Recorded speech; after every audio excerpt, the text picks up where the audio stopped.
just as bad as it's ever been. We're not proud of what we do anymore. They're risking their careers, hoping to bring change, hoping to save lives. People are absolutely waiting for ambulances longer than they should. Something has to change, or it is just going to come apart.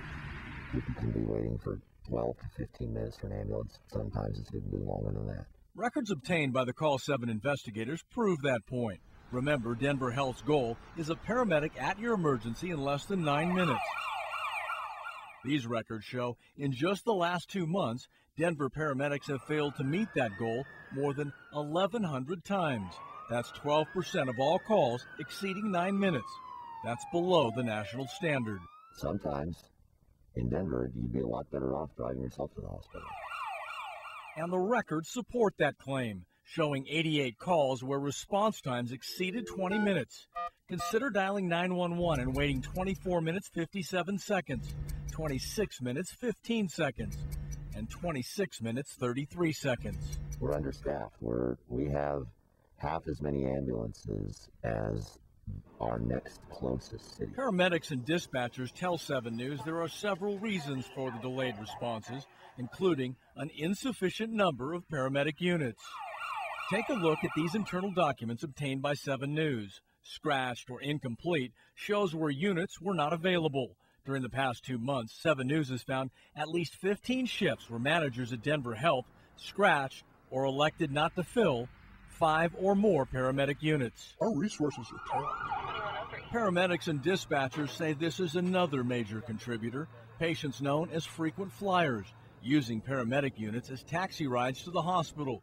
In most cases, there is no medical emergency. I've seen some people hundreds of times. We probably take 6 to 12 people to the hospital every single night just because they know the right things to say. Sources tell 7 News Denver Health has identified but failed to manage at least 200 frequent flyers, individuals calling 911 with fabricated emergencies more than 1,000 times in this past year. Have you witnessed where these non-emergency calls have led to delays in real emergency calls? Absolutely happens on a daily basis. Current and former paramedics are saying you and Denver Health are not properly managing the system, and it's putting other lives at risk. I do agree that it is a very difficult aspect to manage, and I do agree it has impact on the system. Would you agree you could do a better job? Well, no, I wouldn't agree that there is something clear that we should be doing better.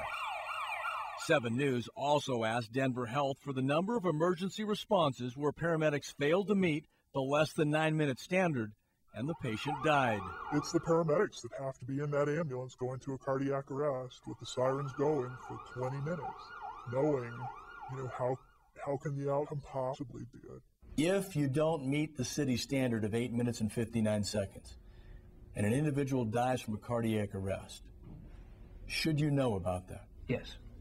Should you know about every one? Yes. Do you know about every one? Yes. Here's the problem. Denver Health told 7 News it does not regularly keep a report tracking cases where there is a delayed response and the patient died. I think they're afraid of the numbers. They're very damaging. I tell you, there's just no excuse. When people need you, you need to be there. Denver Council President Michael Hancock says it's time for change. This is one thing that we simply, one, don't have a lot of time to play with, and two, this is a matter of life and death, and I think the people of Denver depend on us to get it right.